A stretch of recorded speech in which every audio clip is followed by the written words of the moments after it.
Syederalun musibah mengerikan menimpa seorang gadis di Luk Semawe. Seorang gadis diinformasikan tertusuk di bagian perut dan betis dengan besi setelah jatuh dari sepeda motor. Musibah itu terjadi di lintasan Jalan Nasional, tepatnya di kawasan Desa Blangpulo, Kecamatan Muara 1 Luk Semawe, pada Rabu 5 April 2023 malam. Gadis yang informasi awal merupakan seorang mahasiswi, saat ini sedang dikos di kawasan Blangpulo tersebut. Selanjutnya dibawa ke rumah sakit terdekat. Feran, tokoh pemuda Blangpulo, kepada serambinews.com menjelaskan tentang musibah itu.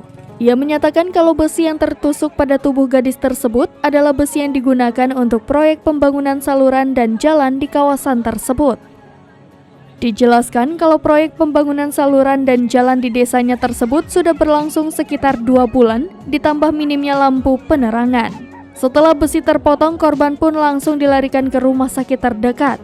Peristiwa itu cukup menghebohkan warga sekitar.